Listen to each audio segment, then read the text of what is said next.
Zooming into the Swiss Travel Pass map reveals some of the free scenic hidden gems in the Bernese Oberland, like this extremely steep Swiss PostBus ride, just 50 minutes from Interlaken.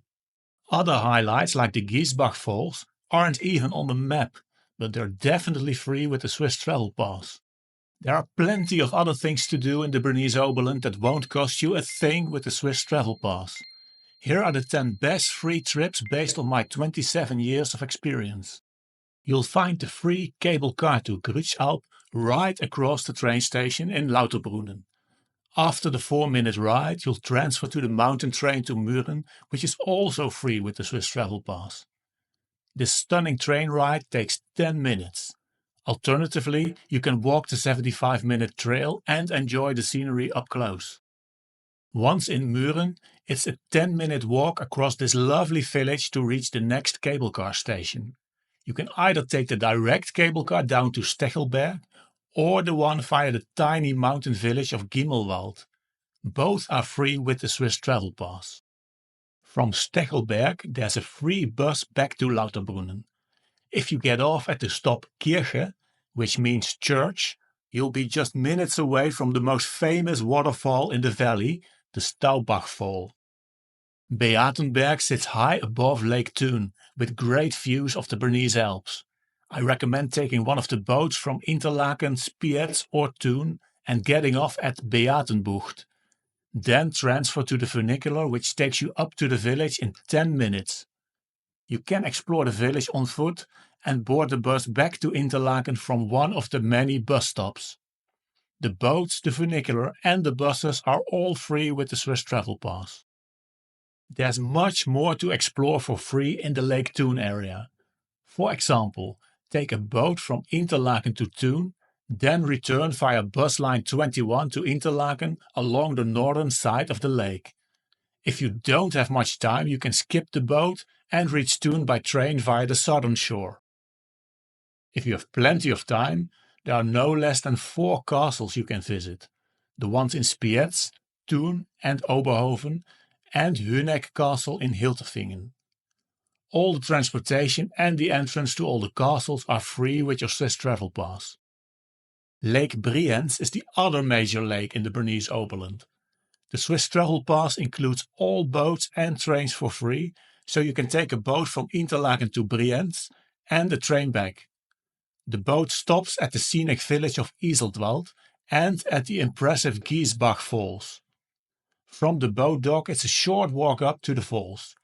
You can take a free bus from the top of the falls to Brienz instead of waiting for the next boat.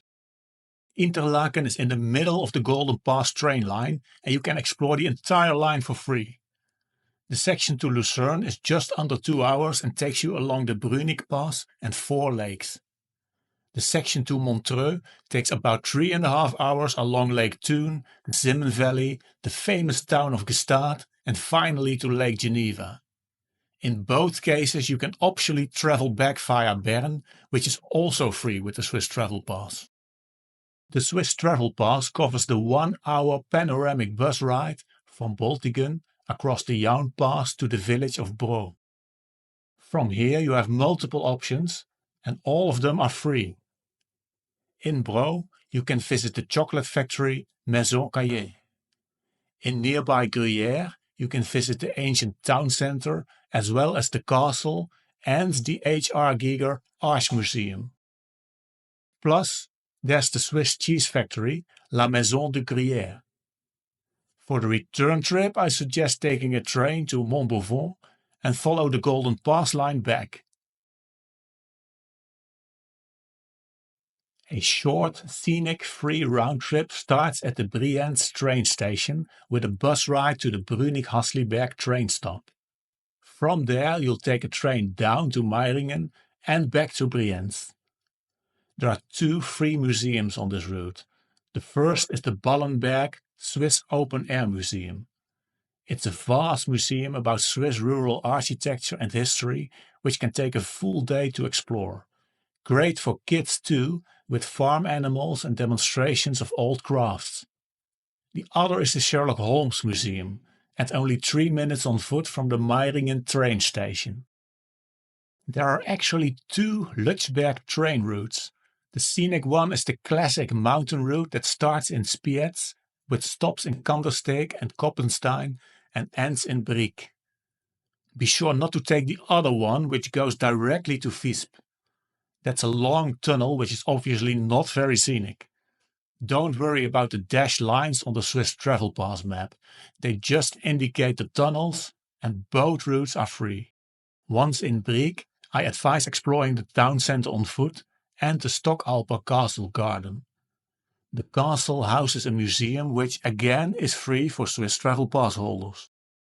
The Swiss PostBus to Griesalp is the steepest in Europe and therefore an attraction in itself.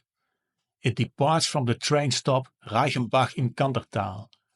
The bus ride takes 45 minutes and ends at a tiny mountain village with a few hotels and restaurants. The train station in Meiringen is the starting point of two free panoramic bus routes across the spectacular pass roads in central Switzerland. The 5-hour option crosses the Susten, Furka and Griesalp passes. The nearly 9-hour option crosses the Grimsel, Nuvenen, Gotthard and Susten passes. A good start to plan your trips is to download the Swiss Travel Pass coverage map. You'll find the link in the video description, as well as more details about all activities. Watch our other Swiss Travel Pass videos too, like the one about free trips in the Lucerne area. Bye for now!